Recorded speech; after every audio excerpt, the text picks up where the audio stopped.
नमस्कार। धूमिल पांडुलिपि में आप सबका स्वागत है। भूली बिसरी कहानी में आज सुनिए नानक सिंह जी की कहानी जर्जर खपरेल की एक स्लेट।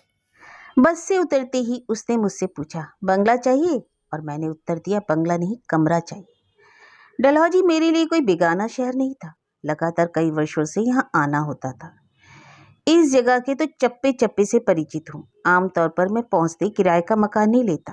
पहले एक दिन किसी दोस्त के यहाँ ठहर जाता हूँ और फिर सुविधा अनुसार कोई मनचाहा ठिकाना ढूंढ लेता हूँ। परंतु इस व्यक्ति की खुश मिजाजी ने और उसकी भद्रतापूर्ण बोलचाल ने मुझ पर जादू का असर किया। उसने अपना नाम बताया, मंगू। डलहौजी को यदि मैं स्त्री के रूप में कल्पना करूं तो कहना पड़ेगा कि इसको मैंने दोनों हालतों में देखा है, पहले नववधु के रूप में भी और फिर एक विधवा की तरह। सच पूछे तो डलहौजी का सौंदर्य और सुहाग अंग्रेजों के साथ ही चला गया। मुझे वह दिन भी याद है जब डलहौजी भी पर्वतों की चहल पहल अपने शिखर पर थी। सैलानियों की भीड़ का यह हाल होता था कि सदर बाजार से लेकर चारों तरफ कंधे से कंधा टकराता था। कोठियां और होटलों के कमरे ठसाठस भरे होते थे। इस पर्वत पर पहुंचकर जिसको रहने के लिए मनचाही जगह मिल जाए उसकी तो किस्मत ही जाग जाती थी। होटल वाले खूब जी भरकर सैलानियों को लूटते थे और एक छोटे से छोटे कमरे का किराया भी 5-7 रुपए रोज से कम नहीं होता था। काम वालों का दिमाग तो 7वें आसमान पर होता था। रद्दी से रद्दी कोठी किराया भी 1500 से ज्यादा होता था, वह भी सारा पेश की। किंतु यह तो तब की बात थी जब डलहौजी साहब लोगों और मैम साहबों का समर हिल था। अब तो यह हाल है कि बड़ी बड़ी आलीशान कोठियां और के होटल में भी उल्लू बोलते हैं। किराया घटते घटते 8-10 रुपये तक पहुंच गए, फिर भी कोई ग्राहक नजर नहीं आता। मकान मालिकों की दुर्दशा भी कुछ कम नहीं थी। उनका तो टैक्स भी नहीं निकलता था। सन 47 से पूर्व तो मालिकों का हजारों रुपए सीजन के समय मिल जाते थे, किंतु अब तो कोठियां 15-20 रुपए मासिक किराए पर भी नहीं चलती थी। इतना सस्ता किराया होने पर भी किराएदार मुश्किल से ही मिलता था। और मैं जिस समय का जिक्र कर रहा हूँ वह शायद 1947 या 1950 का साल था। उस समय डलहौजी का केवल नाम ही शेष रह गया था। लगभग 90% मकान खाली पड़े थे। अंग्रेज चले गए थे। देश में विभाजन के फलस्वरूप लोग अभी तक उस विभाजन की से उबर नहीं पाए थे। इसलिए जो कुछ भी मन कहा, जितना भी किराया देना चाहो। मंगू ने बोला, बस एक ही उत्तर, तथास्तु। मंगू ने बताया कि वह अपने मालिकों की कोठियों की चौकीदारी के अतिरिक्त उनके लिए किराएदार भी ढूंढ देने का काम करता है। मंगू ने सामान उठवाकर मुझे मोती टिप्पे की एक कोठी के सामने ला खड़ा किया और कहा, यह बिल्कुल आपके मतलब की कोठी है, एकदम एकांत स्थान में। यहाँ से पर्वतों का नज़ारा भी दिखता है। वैसे स्थान तो मेरी पसंद का था, परंतु कोठी की हालत बहुत खस्ता थी। उसे जैसे कि वर्षों से उसकी मरम्मत नहीं की गई हो। पर्वतीय मकानों की उम्र वैसे भी बहुत कम होती है और यहाँ वर्षा और तूफान से अच्छे अच्छे मकान भी खस्ता हालत में आ जाते हैं। फिर यह है, पर कोठी का भीतरी भाग भी की दशा उतनी बुरी नहीं थी। पर प्रश्न यह था कि सारी कोठी लेकर मैं क्या करूंगा। मुझे तो केवल एक कमरे की जरूरत थी, पर मंगू था कि मेरी किसी भी बात को नहीं सुनता था। बोला, जी आप जितनी जगह चाहे ले लीजिए, बाकी कमरे रहने दीजिए और जितना किराया दिल चाहे दे दे। पर इस दिल चाहे की भी तो कोई सीमा होनी चाहिए। दिल और आत्मा तो चाहते कि सब कुछ मुफ्त में मिल जाए। आखिर जितना भी किराया मैंने उससे कहा वह मान गया। मैंने शांतिपूर्वक कोठी का एक कमरे में सामान रखवा दिया। मुझे मंगू बड़ा ही अच्छा आदमी लगा। वह मेरे लिए पानी लाता, मकान की सफाई करता, रोटी भी पका देता और यदि आवश्यकता पड़े तो कपड़े भी धो देता। इतना ही नहीं, वह हर समय कोठी की मरम्मत भी करता रहता। अड़ोस पड़ोस की कोठियों से वह फूलों के पौधे भी ना जाने कहाँ से ले आता और सारा दिन उसे कोठी में लगाता रहता। उस पर हमेशा यही चिंता सवार रहती कि कहीं किराएदार किसी बात से नाराज होकर चला न जाए। उस व्यक्ति में मैंने सभी गुण देखे थे, पर उसमें सबसे बड़ा अवगुण भी था। वह बहुत लालची था। किराया पेशगी लेने के लिए कोई ना कोई युक्ति लगाता रहता था और बहुत सी युक्तियां कह सुनकर उसने मुझसे कुछ ना कुछ पेशगी ले ली। इतना ही नहीं, बस कहकर दूसरे चौथे दिन मेरे घेर लेता और कोठी का टैक्स देना है जी, कुछ ये करना है जी, मालिक की ओर से मनी ऑर्डर अभी आता ही होगा। बस आते ही आपको परसों लौटा दूंगा। ऐसी बात नहीं थी कि वह कहकर मुझसे अगले से अगले महीने का किराया भी ले जाता, परंतु ना उसका कल आया ना परसों, ना उसने कभी कुछ लौटाया। कई बार तो वह मेरे से 1-2 रुपए की फरमाइश भी कर देता और मैंने कई बार संकल्प किया कि बस अब उसको 1 पैसा नहीं दूंगा, चाहे रो रो कर मर जाए। किंतु ना जाने उसकी बोली और बर्ताव में कैसा आकर्षण था कि जब भी कुछ मांगता इनकार ना किया जाता। एक दिन जब मैं सवेरे उठा तो बाहर कुछ शोर सुनाई पड़ा। बरामदे में जाकर देखा 3-4 आदमी मंगू को बुरी तरह फटकार रहे थे। पूछने पर मालूम हुआ कि मंगू उनके बगीचे से कुछ पौधे चुरा लाया है। वह मंगू की पहली चोरी नहीं थी। इससे पूर्व इन्होंने काफी पौधे चुरा लिए थे।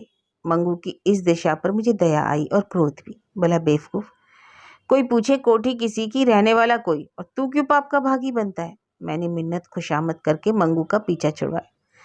वे लोग मेरा लिहाज करके वापस चले गए। बाद में मैंने मंगू को खूब लताड़ा। उसने कहा, सरदार जी नाहक परेशान होते हैं। खाली पड़ी कोठियों में से 2-4 पौधे ही ले आया तो कौन सा प्रलय आ गया। वैसे ही सूख कर मर जाएंगे। उन बंगलों में कोई किराएदार भी तो नहीं। मैंने सुना तो उसे फटकारा, किराएदार हो चाहे नहीं हो, चोरी तो आखिर चोरी ही होती है। फिर तुमसे किसने कहा कि मुफ्त में पाप की गठरी अपने सिर उठाओ। अरे मालिकों की जरूरत होगी तो खुद लगवा देंगे। कहने लगा, सरदार जी मालिकों की बात कुछ नहीं, मुझे इस बात का डर है कि कहीं आप उदास होकर ना चले जाएं। मैंने कहा, अच्छा अगर चला भी गया है तो कोई और आ जाएगा। अरे यहाँ कौन आएगा, आधा सीजन बीत गया, आपने ही आकर दरवाजा खुलाया, नहीं तो सारा सीजन खाली पड़ा रहता। अरे जो इस बात की जितनी चिंता मालिकों को होनी चाहिए, तुझे नहीं। मंगू फिर कुछ नहीं बोला।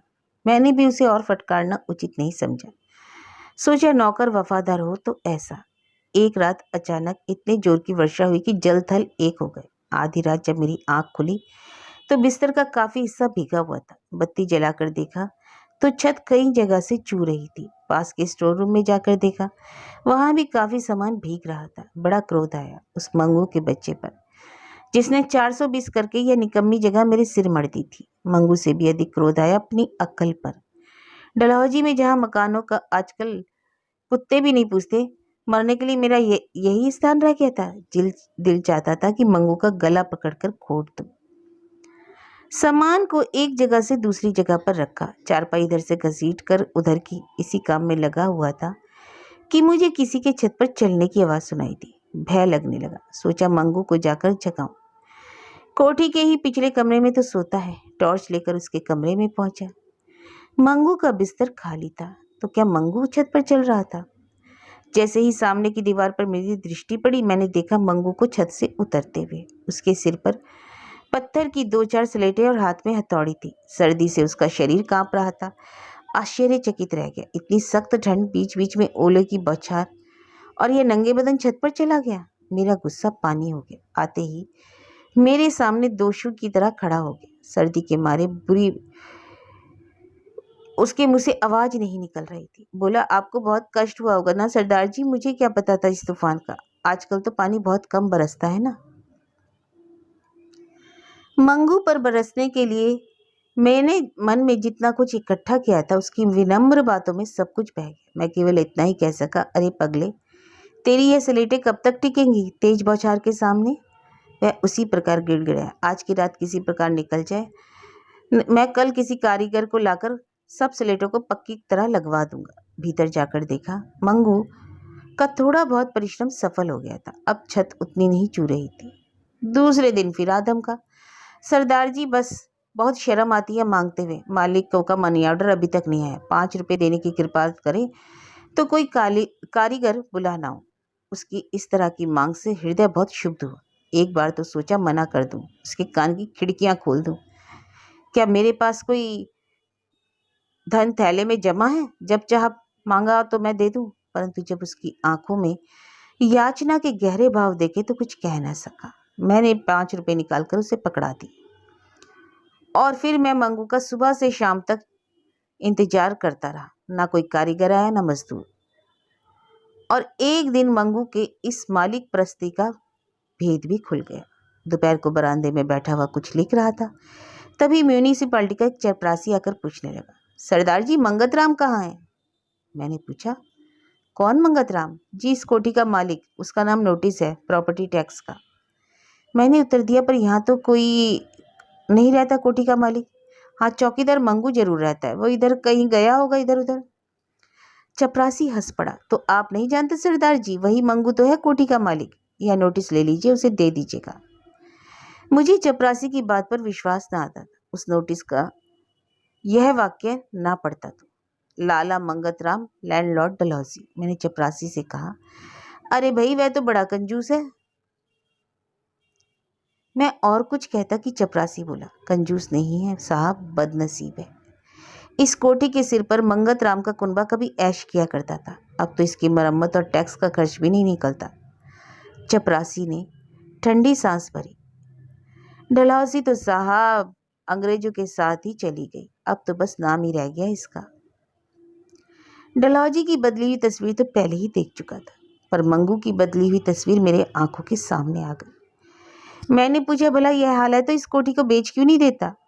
चपरासी ने उत्तर दिया, बेचे बेचारा किसको? जायदाद का मूल्य तो आबादी से होता है ना सरदार जी, ईंट पत्थरों से तो नहीं।